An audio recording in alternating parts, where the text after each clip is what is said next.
Last class पिले आमे पढुतले कोन ना कोटि ब्रह्मांड सुंदरी विषय रे पढुतले। तो कोटि ब्रह्मांड सुंदरी रे आमे प्रथमे देखि दितले आमे 25 नंबर छंद विषय रे पढुतले आ 25 नंबर छंद रे आमे कोन देखितले ना हमरो जो शीत ऋतुर वर्णना हमर माने वर्षा ऋतुर वर्णना सरीची तापर आमे देखुचंती शीत ऋतुर वर्णना आरंभ होईची। तो शीत ऋतुर वर्णना रे आमे 17 नंबर 18 नंबर पद जाय देखि देथिले। आज आमे 19 नंबर पदठु देखिबा। तो देखो 19 नंबर पद रे हम कोन कोआइची लेखा होची ददुरत मंद जन्म कुबुद्धि मंत्री सेही मकर केतने मेल उन्नति। तो एठी हमर पद गोटे गोटे छाड़ी के हमें अक्षर गोटे गोटे पढ़िबा। तो कोन एठी कोआ होची देखो ना दूरत मंद जन्म कुबुद्धि मंत्री हिमकर केतने मेल उन्नति अर्थात कोन ना रे शीत काल कथा से कहउचंती जे रे शीत काल मंद मंद माने कोन दुर्भाग्य। तो से कहउचंती जे ए जो शीत काल ला मंद बा दुर्भाग्य जन्मेइबा कारणरू तू कुबुद्धि मंत्री भली दुरंत माने कुबुद्धि मंत्री कथा से कहउचंती। तो कुबुद्धि मंत्री भली हेकी हिमकर अर्थात चंद्रमंडल रे केतन माने घर करिबा। तो केत घर करिकी उन्नति रे मेल हेइचु बोली से कहउचंती। सेमिति 20 नंबर पदरे देखो कोन कहउची ना बछळ वचन ए प्रकारे कही थर समतरे से कषण सही बोली कहउचंती। तो एई प्रकार बछळ अर्थात कोन ना स्नेह युक्त जो वात्सल्य हम कहउचंती। तो सेई भली स्नेह युक्त वचन कहि की थर अर्थात कोन ना कंप समान कषण सहिले बोली से कहउचंती। सेमिति ही पर पदरे देखो कोन कहउची 21 नंबर पद से कहउचंती जगती सुशोभार नाम जपई निशा करे अरुचे प्रकाशे जहि। अर्थात कोन ना जो शीत काल कथा एठी जेहेतु कुआ होची। तो ए जो शीत काल रहला से शीत काल रे निशा करे माने निशा जे करे चंद्र। तो चंद्र ठारे अरुचि प्रकाश होईची। पुनी सेई समय रे जगतीटा सुशोभार अर्थात जगत सुंदरी जे राजजेमा रहिची तार नाम राजपुत्र और सुंदर अर्थात राजकुमारकर नाम राजपुत्री जप करुथिले बोली से कहउचंती। पुनी आमे आउरी कोन देखिया को पाइचन देखो नेक्स्ट पदरे से कोन कहउचंती जगती निशा गला तापर पदरे से कहउचंती जनित शोकपूर्ण चाहे आसारे से विशेष रंजन हरि त्राही स्मरे बोली से कहउचंती 22 नंबर पदरे। तो एठी कोन ना पूर्ण शोक जनित होबा कारणरो आसारे आसारे माने दिग माननकु से माने चाहिचंती जाहांक कंठ विषरे और नेत्र हरि माने सूर्य रे सरंजन एमंत शिव जे तांको त्राही त्राही बोली से स्मरण करूछंती। पुणी कहउचंती कोन देखो ना रजनी करे से शयन रचना शिवारे स्तुति गिरे करे अर्चना बोली कहउचंती। तो एठी रजनी माने कोन कहउची ना रजनी करे अर्थात धूली रे सिए शयन करिछंती। पुणी स्तुति गिरे अर्थात शिवारे माने किए ना पार्वती को सिए अर्चना करिछंती बोली कुहाउची। पुणी परवर्ती पदरे कोन कहउचन देखो ना जन रसित उपकरण जाले तपन्न गर बुद्धि अब्ज मृणाले बोली से कहउचंती। तो जब माने जन कथा एठी से कोन कहउचन देखो ना जन रसित माने पुणी कोन ना जो शीत काल रे की लोक माने कोन करंती ना शीत उपकरण रे रसुचंती। अब्ज माने पद्म मृणाल माने की ना बेणाचेर सेमिति तपन अर्थात सूर्य एवं गर अर्थात विश्व वृद्धि समान माने विश्व समान बा विश्व सम बुद्धि हेला बोली से कहउचंती। पुनी पर पदरे से कहउचन देख रसनिधि प्रतिमा से ताहार हेले। तो एठी कोन ना सनिधि प्रतिमा से ताहार हेले किहे भी भावलय बाणी सुनिले बोली से कहउचंती। सनिधि अर्थात कोन ना ऐश्वर्य युक्त निधि माने ऐश्वर्य सनिधि अर्थात ऐश्वर्य युक्त। तो से ऐश्वर्य युक्त प्रतिमा मु जदि ताहार होउची एवं भावलय बाणी जदि सुनुची ताहले मु बा की हेबी बोली परस्पर ए समान चिंता रे मग्न रहिले बा परस्पर ए समान चिंता कले। पर पदरे पुणी देख से पुणी कोन कहउचंती से कहउचंती प्रवरण करिबा मानस चित्ते पचार वार्ताए कथारे आरती बोली से कहउचंती। प्रवरण करिबा मानस चिंती पचार वार्ताए कथारे आरती बोली कहउचंती। तो एठी कोन ना परस्पर को जते बेले पाइबे केवल प्रवरण माने शीत वस्त्र। तो शीत वस्त्र प्राय करिया को से माने मनरे चिंता करिसंती। पुणी एई वार्ता पचार एई कथारे केवल आरती युक्त हेइछंती बोली से कहउचंती। पर पदरे पुणी देखो कोन कहउची बास सुमने पास हेबारे ध्याई पाहित रसनिधि सर्वदा सेही बोली कहउचंती। बासे माने अर्थात एठी वस्त्र रे। तो वस्त्र सुमने माने पुष्पमाल रे बोली से कहउचंती। तो कौन कुहाउची इठी ना बासे अर्थात वस्त्र आ पुष्पमाल पाशबुद्ध हबारे ध्याइले सर्वदा से ही रसनिधि पाई अर्थात उद्धारकर्ता बोली तांको कहउचंती। पुनी परपदरे देखो से कहउचंती बरस ज्ञाता नाही संग ताहार हित रसरे युक्त अनुक्षणर बोली से कहउचंती। तो से कहउचंती जे केबे ताहार संग हबो आ हित हबार सरे अनुक्षण युक्त हेबे बोली से कहउचंती। आ एई कथा को कहिबा पई वर्षा ज्ञाता अर्थात कोन ना वर्षा मानकर कथा जानिबा लोक केही नाही बोली से कहउचंती। पुनी तापरे कोन कहउची देखो हमको से कहउचंती कवि रचने कष्ट त्रिकाल छांदे सुदेव तोषदाता उपेन्द्र बंदे बोली से कहउचंती। तो एठी कोन कहउची ना उत्तम रूपे देवता मानकर तोषदाता रामचंद्र को उपेन्द्र कवि कोन करछंती ना एठी वंदना करूछंती। ख्यात रसरे इछि लुप्त वर्णर मनरे मोदे तिनी छांद विचार। तो से कहउचंती ख्यात रस माने प्रयोग करिकि मु एटा रचना करछि जोडा कि लुप्त वर्ण आधार रे बा लुप्त वर्णर प्रयोग करिकि पुनी मनरे मोदे अर्थात मनरे कोन कर आनंद सृष्टि कर ए तिनी छंद को विचार करी से जिंसटा कहउचंती हला। तो एठी हमें देखिले कोन ना दिते जाक ऋतुर वर्णना को ऋतुर वर्णना हमें देखिले एठी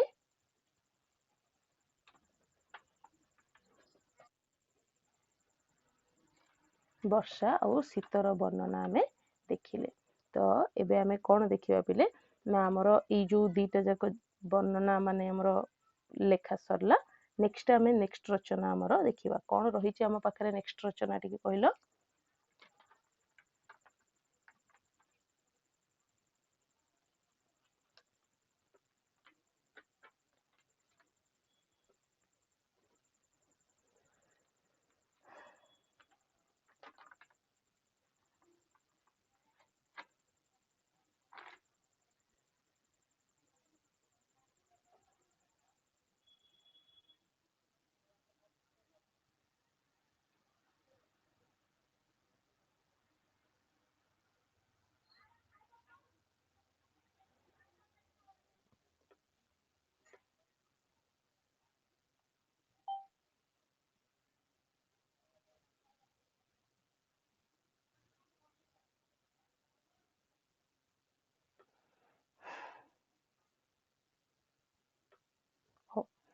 तो देखिबा हमें देखबे ग्रीष्म कालर टिके वर्णना कौन रहिछि। तो टिके किए पढ़ी परिबो पिले को भलिया पद गुडाक वर्णना हबो टिके कहिलो।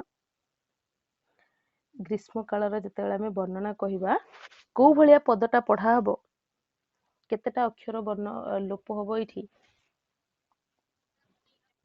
दुईटा रस घन काल नहीं कि एक्जाक्टली ग्रीष्म कालर वर्णना। तो देखो कौन कुहाउची इठी ना रस घन काल होई उदय तापर कोन हबो तप र बलरु दरसमय बोली कुहाबो। तो एठी कौन कुहाउची रस घन माने कोन रसघ्न माने कोन जल नाशक काल जल किए नाश करे ग्रीष्म काल। तो ग्रीष्म काल उदय हेकी तप को समय सृष्टि ग्रीष्म समय सृष्टि होता से जो ग्रीष्मर ताप बलरु दर माने भय सृष्टि कला। आउ से समय रे सरुत माने सरुत अर्थात राब युक्त। तो राब युक्त जो कोकिल माने रहिले से माने कोन कले ना स्फुट प्रकाशित कले।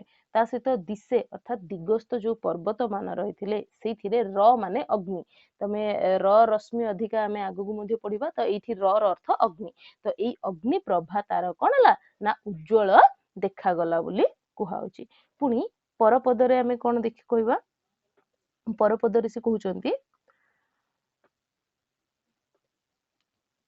तरु चारु फूल सरे मंडन तिरस कारक विदेशी छन। तापर पुनी कोन कहउची देखो ना निपात परासे एका गोत्र रे त्रपाहित पांथ भीरु विचारे बोली से कहउचंती।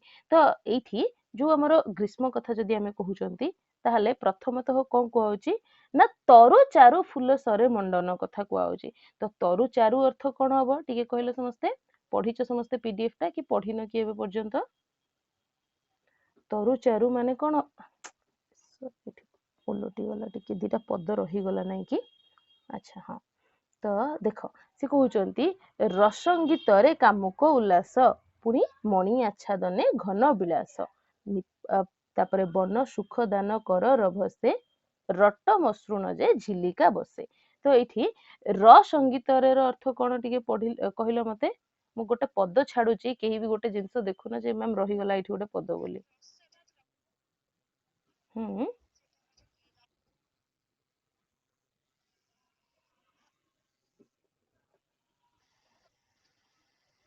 रस संगीत रे अच्छा ठीक कथा कहला। एठी कौन देखा पिले देख ना रस गीत इत्यादि रे जो कामुक व्यक्ति माने रहिथिले से माने कौन हेले ना उल्लसित हवा आरंभ हेले। पुनी घन घन अर्थात निबिड़ रूपे बा अधिक रूपरे। तो अधिक रूपरे मणि आच्छादन माने कौन ना शीतल रत्नहार युक्त भूषण रे। तो माने समस्ते जानिथिबो जे जो हमर धातु रही थाए से धातु कौन होता है ना ताप को अति सहजरे जहाँ भी टेम्परेचर रही अति सहज धारण करे। से महिला माने बहुत अधिका अलंकार पिंधती जो थी कि सकाळ है माने कौन से गुड़ाक ठंडा हवा आरंभ हम आ गोटे नेचुरल अलार्म भाया लगे सेटा उठिबा पाइंका। तो से मुहरे ये जो आमर रही जो गुड़ाक कि कौन ना शीतल रत्नहार इत्यादि भूषण रे विलास कले। पुणी कौन ना वन विहार रभ से सुखदान कारक है। पुणी झिलिका बासे अर्थात कौन ना जो झिंकारी झिंकारी से समय आसता है। तो झिंकारी जोगरे चारिआडे रट माने कौन ना ध्वनि इत्यादि सृष्टि है बोली से कहउचंती। परवर्ती पदरे पुणी देख कौन कहउची हिमकर हरिचित्त मोहिला बस सलिले अधिक होइला रचित कामरे बिजोगी शंकी हारब रसे जे आसी विषकी बोली से कहउचंती। तो ये पुणी कौन कहउची देख ना ये कौन है ना जिते बेले आमे देखुचंती जो ग्रीष्म ऋतु आसीची सेठी कौन जाइची ना हिमकर हरि चित्त मोहिला। हिमकर हरि माने कौन हिमकर माने कौन चंद्रंक कथा। तो चंद्र जिते ग्रीष्म ऋतु आसी तुम देखि आउ चंद्र को ढांकिला भाया किसी ना है। तो से बोली चंद्रंकर जो किरणटा सी कौन निर्मल आसी चित्त को सी हरण कर पुणी चित्त अर्थात मन कौन है सलिले सलिले माने जल रे अधिक आग्रही हो उठी। पुणी बिजोगी माने जो रही से माने काम रचित अर्थात कामकृत जो पीड़ा पाखरे सृष्टि होती ता द्वारा आशंकाकृत हेले आउ सेमानंकर जो हारबकु एई 80 विष बोली से माने मणिले कुहाउची। नेक्स्ट पदरे पुणी देख कौन कुहाउची एठी अर्थ गुड़ा पूरा अच्छी पिले ना कहीं भी कंफ्यूज होबनी जो माने पढ़ी सारिच ठीक अच्छी। नेक्स्ट देख कुहाउची तरु चारु फूल हाँ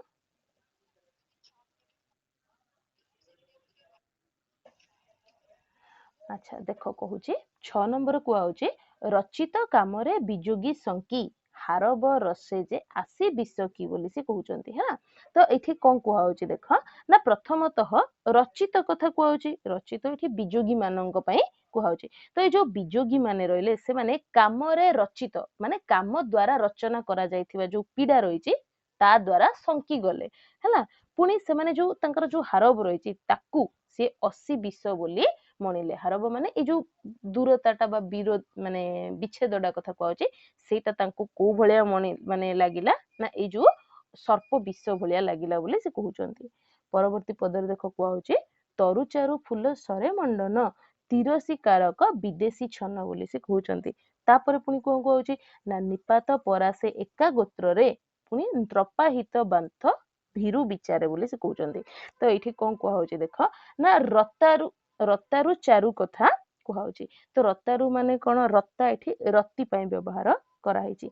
तो ए जो रत रुचारु अर्थात संभोगर इच्छा कारणरू जो फूल सरे मंडन हेले जो कामुक पति मानक पक्षरे से जो काल रसकारक हैला को काल ग्रीष्म काल रसकारक हैला। पुणी से विदेशी माननकु सन्निपात रोग जेमिति उच्छन्न करि पकाए सेमिति उच्छन्न करेला। ता सहित जो पांथ माने रहिथिले से माने एका अर्थात जो बिजोगी हिचंती पांथ माने जो माने कि घर छाड़ी के रास्ता रे अछंती। तो से माने जेहेतु बिजोगी हिथिले तो गोत्र रे अर्थात रास्ता रे विचार कले जे ए जो कष्ट होउची मते एथिरु केवल भीरु माने स्त्री ही मंत्र परी पा माने रक्षा करिबा। तो रक्षा करिबा निमंते हितकर अट बोली से विचार कले। पुणी परपदरे देख कोन कुआउची हमकु से कहउचंती सुरभि सुमना प्रकाश होई परम रोचक निवास तहे।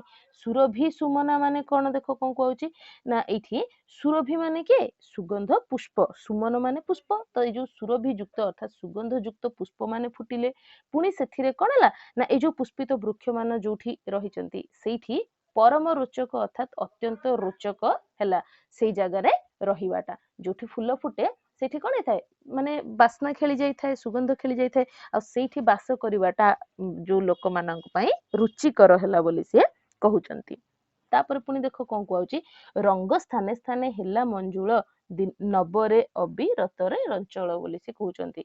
तो रंग आउ नृत्य इत्यादि स्थान माने अलग अलग स्थान रे देखिया को हमको मिला ता सहित नवरे अर्थात नबर रु नवरे तो नगर मानकरे लोके कौन कले ना अबीर खेलिबा गति रे चंचल हेले बोली कहउची। दृश्यतकु झट तीरे प्रकाशे सार भद्र श्रीजुक तक परसे बोली कहउची। तो ये दृश्यत बोली से क्या कहते ना ये जो ग्रीष्म काल रहा सी कौन करता है अग्नि द्वारा दृश्यत माने पत्थर बा पर्वत कथा कहउची। तो से पर्वत को झट तीरे अर्थात शीघ्र प्रकाश कला पुणी श्रीजुक्तक जा पाखे श्री अच्छी अर्थात धनी व्यक्ति माने तो से जो धनी व्यक्ति माने रहिले से माने सार अर्थात उत्तम भद्रश्री माने जो धला चंदन रही कथा कहउची। तो से धला चंदन बोली हेले चंदन हूँ शीतकारक आ ग्रीष्म काल जेहेतु से माने शीतकारक माने पदार्थ पाइबा चाहिए। पुणी देख कौन कहउची एठी केतकी बहे उत्फुल्ल पुलक सहकार जे भ्रमरे मेलक बोली कहउची। तो ये केतकी जो फूल रही सी कौन कला ना उत्फुल्ल बा पुलक को बहिला भली सी उत्फुल्लित हो उठिला। पुणी सहकार अर्थात आंब गछ जो रही सी बकुलित हबारु भ्रमण मानकरे मिलित हला। तो तुम समस्त जानथिबो ग्रीष्म ऋतु बेलकु ही हमर आरंभ बेलकु बौल आसी थाए गछरे तो से जिनसटा एठी सी कहउचंती जे सहकार जे भ्रमर मेलक सहकार माने आंब गछ कौन है जेहेतु बकुल से बौल से आसी भ्रमर माने से पहुंचिले। तापर पुणी देख ये काल कंटक दले बिरही निहाली जेकांत सुमना बही बोली से कहउचंती। तो ए काल कंटक ए काल माने ग्रीष्म काल तो ये जो ग्रीष्म काल गृह को आसवा को जी की कंटक करथिले से जो बिरही माननकु ये दहन करिला बा माने दलन कला। पुणी नियाली वृक्ष कांते कांत माने कांति रु कांते आसी ना तो से कौन कला ना कमनीय रूप रे सुमन अर्थात पुष्प को धारण कला।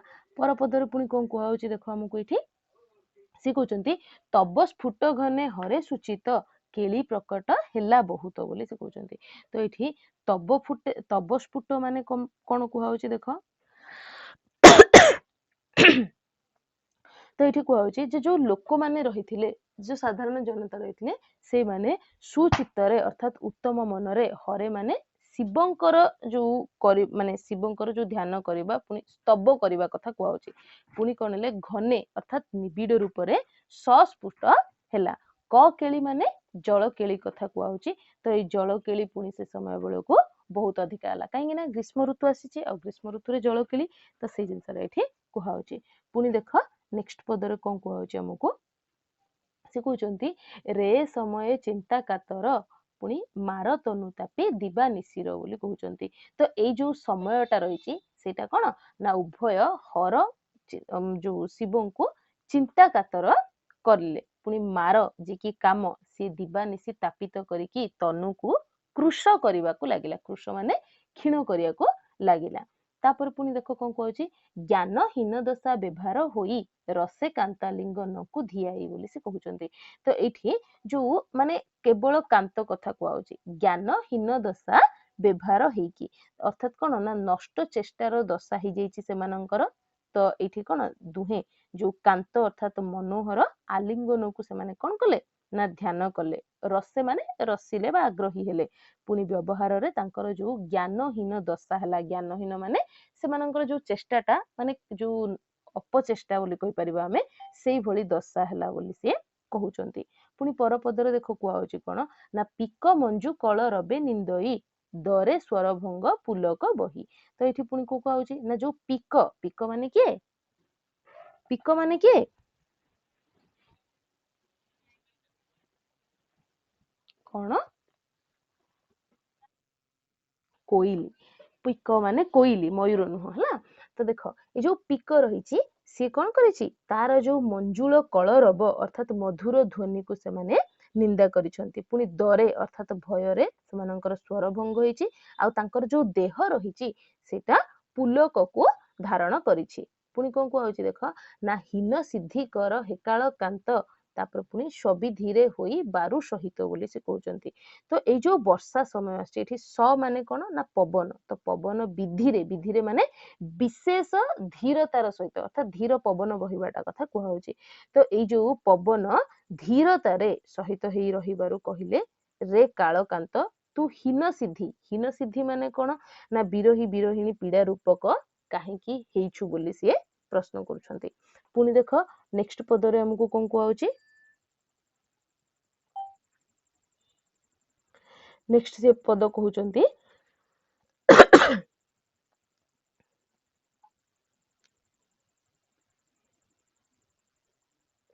ସେ କହୁଛନ୍ତି ଦେଖ, ରତ ମନ୍ଦ ଜନ୍ମା କୁବୁଦ୍ଧି ମନ୍ତ୍ରୀ, ତାପରେ ପୁଣି କହୁଛନ୍ତି ମକର କେତନେ ମେଳ ଉନ୍ନତି। ତାପରେ ପୁଣି କଣ କହୁଛି ଦେଖ, ନା ଛଳ ବଚନ ଏ ପ୍ରକାରେ କହି ରସ ମତରେ ସେ କଷଣ ସହି। ପୁଣି ଏଠି ଦେଖ କଣ କୁହାହଉଛି, ନା ଏଠି ଭାବ କଥା କୁହାହଉଛି। ଭାବ ମାନେ କଣ, ନା ଯୋଉ ଭାବନା କର ଏଇ ପ୍ରକାରର ଛଳ ଅର୍ଥାତ୍ ଚାତୁରୀ ବଚନ କହିକି ସେ କଣ କଲେ, ନା ମାନେ ଏଇ ଯୋଉ ମାନେ ବତ୍ସଳ ବଚନ କଥା କହିକି ବା ସ୍ନେହଯୁକ୍ତ ଯୋଉ ବଚନକୁ କହିକି ଥର ସମ୍ମତ ହେଲେ। ଆଉ ଏଇ ପ୍ରକାର ଛଳ, ସାଉଣ୍ଡ ଅଫ୍ କରିଦିଅ ପିଲେ, କାର ଗୋଟେ ସାଉଣ୍ଡ ହଉଛି। ତ ଏଇ ପ୍ରକାର ଛଳ ବା ଯୋଉ ବ୍ୟାଜ ବଚନ କହିକି ରସ ମତରେ, ରସ ମତ ଅର୍ଥାତ୍ କଣ, ନା ରସ ହୋଇକି ମତରେ ସେ କଣ କଲେ, କଷଣ ସହିଲେ ବୋଲି କୁହାହଉଛି। ପରପଦରେ ଦେଖ ସେ କଣ କହୁଛନ୍ତି, ପରପଦରେ କୁହାହଉଛି ଗତି ସୁଶୋଭାର ନାମ ଜପଇ ସାକରେ ଅରୁଚି ପ୍ରକାଶ ଜହିଁ। ତ ଏଇଠି ପୁଣି ସେ କହୁଛନ୍ତି ଯେ ଯୋଉ ନିତ, ଆମର ନେକ୍ସଟ ପଦରେ ଦେଖ ସେ କଣ କହୁଛନ୍ତି ଆମକୁ, ସେ କହୁଛନ୍ତି ଯେ ଯୋଉ କାଳରେ କି ସାକର, ସାକର ମାନେ କଣ, ନା ଗୁଡରେ ଜାତ ହେଇଥିବା ଦ୍ରବ୍ୟ, ସେଇ ଗୁଡାକ ବସନ୍ତରେ ଯୋଉ ଗୁଡଜାତ ଦ୍ରବ୍ୟ କଥା ଯଦି ଆମେ କହିବା, ସେ କଣ ଥାଏ, ନା ରୋଗ ଜନ୍ମେଇଥାଏ। ତ ସେଇଥିପାଇଁ ଯୋଉ ସମୟରେ କି ସାକରେ ଅର୍ଥାତ୍ ଗୁଡଜାତ ଦ୍ରବ୍ୟରେ ଅରୁଚି ପ୍ରକାଶ ପାଇଥାଏ, ସେଇ କାଳରେ ଦୁହେଁ ଦୁହିଁଙ୍କର ନାଁକୁ ଗତି ଅର୍ଥାତ୍ ଉଦ୍ଧାରର ଉପାୟ ବୁଝିକି ଜପ କରୁଛନ୍ତି। କୋଉ ଦୁହିଁଙ୍କ କଥା କୁହାଉଛି, ନାୟକ ନାୟିକାଙ୍କ କଥା କୁହାଉଛି। ତାପରେ ଦେଖ କଣ କୁହାଉଛି, ନିତ ଶୋକପୂର୍ଣ୍ଣ ଚାହେଁ ଆଶାରେ ଶେଷ ରଞ୍ଜନ ହରିତ୍ରାହି ସ୍ମରେ ବୋଲି ସେ କହୁଛନ୍ତି। ତ ଏଇଠି ପୁଣି କଣ କୁହାଉଛି ଦେଖ, ନା ସିଏ ନିତ, ନିତ ମାନେ ନିତ୍ୟ ପୂର୍ଣ୍ଣ ଶୋକ ହେଇକି ଆଶା କରିକି ସେମାନେ ଚାହିଁ ରହିଛନ୍ତି। ଶେଷ ରଞ୍ଜନ ଅର୍ଥାତ୍ ଅନୁଗ୍ରହ ପୂର୍ଣ୍ଣ ହରି, ହରି ମାନେ ଶିବଙ୍କ କଥା ଏଇଠି କୁହାଉଛି। ତ ସେ ଶିବଙ୍କୁ ତ୍ରାହି ତ୍ରାହି ବୋଲି ସ୍ମରଣ କରିଛନ୍ତି। ପୁଣି ପରପଦରେ ଦେଖ କଣ କୁହାଉଛି, ସେ କହୁଛନ୍ତି ନରସିତ ଉପକରଣ ଜାଳେ ପନ୍ନଗର ବୁଦ୍ଧି ଅବ୍ଜ ମୃଣାଳେ ବୋଲି ସେ କହୁଛନ୍ତି। ତ ଏଠି କଣ, ନରସିତ ଯୋଉ ଉପକରଣ ସମୂହରେ ଆଉ ସିଏ ନରସିତ ଅର୍ଥାତ୍ ରସିଲେ ନାହିଁ। ପୁଣି ଅବ୍ଜ ମୃଣାଳରେ ଅର୍ଥାତ୍ ପଦ୍ମନାଡରେ ଆଉ ପନ୍ନଗର ବୁଦ୍ଧି ମଧ୍ୟ ଜାତ ହେଲା। ତମେ ସମସ୍ତେ ଜାଣିଥିବ ପନ୍ନଗ ମାନେ ସର୍ପ, ତ ସର୍ପ କଣ ହେଇଥାଏ, ପଦ୍ମନାଡରେ ସବୁବେଳେ ରହିଥାଏ ଲାଗିକି। ତ ସେମିତି ହିଁ ତାଙ୍କର ମନଟା କଣ, ସେଇଥିରେ ଲାଗିକି ରହିଲା। ପୁଣି ସେ କହୁଛନ୍ତି ନିଧି ପ୍ରତିମା ସେ ତାହାର ହେଲେ ହେବି ଭାବଲୟ ବାଣୀ ଶୁଣିଲେ ବୋଲି ସେ କହୁଛନ୍ତି। ନିଧି ପ୍ରତିମା ମାନେ କଣ, ସେ କହୁଛନ୍ତି ସେଇ ନିଧି ପ୍ରତିମା ମୁଁ ତାହାର, ସିଏ ହଉଛନ୍ତି ନିଧି ପ୍ରତିମା, ଉଭୟଙ୍କ ପାଇଁ ବୋଲି ସେ କହୁଛନ୍ତି। ତ ସିଏ ହଉଛନ୍ତି ନିଧି ପ୍ରତିମା, ଆଉ ମୁଁ ଯଦି ତାହାର ହଉଛି ତାହେଲେ ମୁଁ କଣ କରିବି, ନା ଯଦି ମୁଁ ତାର ହଉଛି ଆଉ ତାର ବାଣୀ ଶୁଣୁଛି ତାହେଲେ ମୋର ଯୋଉ ଭାବ ଲୟ ଅର୍ଥାତ୍ ଭାବ ମୁଦ୍ରିତ ହେବି ବୋଲି ସିଏ ବିଚାର କରୁଛନ୍ତି। ପୁଣି ପରପଦରେ ଦେଖ ସେ କଣ କହୁଛନ୍ତି, ନା ବରଣ କରିବା ମାନସେ ଚିନ୍ତି ଚାର ବାର୍ତ୍ତା ଏ କଥାରେ ଆରତି ବୋଲି ସେ କହୁଛନ୍ତି। ତ ଏଠି ବରଣ କରିବା ବିଷୟରେ କେବଳ ମନରେ ସେ ଚିନ୍ତୁଛନ୍ତି, ଆଉ ଚାର ବାର୍ତ୍ତା କଣ ଏଇ କଥାରେ ଆର୍ତିଯୁକ୍ତ ମଧ୍ୟ ସିଏ ହେଇଛନ୍ତି। ପରବର୍ତ୍ତୀ ପଦରେ କୁହାଉଛି ଦେଖ, ଶଶୁ ମନେ ପାଶ ହେବାରେ ଧ୍ୟାଇ ହିତ ରସ ନିଧି ସର୍ବଦା ସେହି ବୋଲି ସେ କହୁଛନ୍ତି। ତ ଏଇଠି ସସୁବାସ ର ଅର୍ଥ କଣ, ନା ସସୁମନେର ଅର୍ଥ କଣ, ସସୁମନେ ଅର୍ଥାତ୍ ଉତ୍ତମ ମନରେ, ଏଠି ସେ ବୋଲି କୁହାଯାଇଛି। ତାର ଅର୍ଥ ଯଦି ତମେ ଦେଖିବ ସ ଜାଗାରେ ଏଠି ସେ ବୋଲି ଦିଆଯାଇଛି। ତ ସେ ସୁମନେ ଅର୍ଥାତ୍ ଉତ୍ତମ ମନରେ ପାଶ ନିକଟ ହବାକୁ ଧ୍ୟାଇଲେ ସର୍ବଦା ସେହି ରସ ନିଧି ହିତକାରକ ବୋଲି ସେ ଚିନ୍ତା କରୁଛନ୍ତି। ପୁଣି କଣ କହୁଛି ଦେଖ, ନା ରସ ଜ୍ଞାତା ନାହିଁ ସଙ୍ଗ ତାହାର तरसरे युक्त अनुक्षणर बोली से कहउचंती। तो एठी रसज्ञाता बोली काहाकू कुहाउची जो पुरुष जी से सुंदरी स्त्री को रसज्ञा बोली कहउचंती। तो सेई सुंदरी रसज्ञा आ तार संग मोर नाही। सेमिति स्त्री मध्य चिंता करूची, स्त्री माने नायिका सी भी चिंता करूची कोन ना रसज्ञाता पुरुषर संग मोर नाही। तो एई अतएव अनुक्षण तरसरे अर्थात उच्छन्नतारे से माने युक्त हेइछंती। तापरे पुणी देखो कोन कुहाउची एठी ना विरोचने कष्ट त्रिकाल छंद देवतोषदाता उपेन्द्र बंदे बोली से कहउचंती जे जो माने विरोचने कष्ट त्रिकाल छंद। तो जो त्रिकाल छंदर रचनाटा होची कोन कष्ट बोली से कहउचंती। पुणी ये कोन ना देवंकर तोषदाता बोली से कहउचंती। देवंकर तोषदाता माने विष्णु को कथा एठी कहउची। तो सेई विष्णु को उपेन्द्र वंदना करछंती बोली से कहउचंती। तापरे पुणी देखो कोन कहउची तरसिले इछि लुप्त बनरे नरे मोदी तिनी छंद विचार बोली से कहउचंती। तो एठी तरसे अर्थात शीघ्र बोली कहउचंती। तो एई जो लुप्त वर्णर एई जो रचना रहिछि यार एई रचनाटारे रसिब जदि शीघ्र ताहाले कोन हबो ना नरे मोदे तिनी छंद विचार अर्थात नर मानकर मनरे कोन हबो ना आनंद बा प्रमोद जात हबो बोली से कहउचंती। तो एई भली भाबरे पिले तिनी छंदर वर्णना हमकु भंजकर एई लेखारे देखिया पई मिलिछि। तो कहार किछि डाउट रहिला को जगह रे बुझिबारे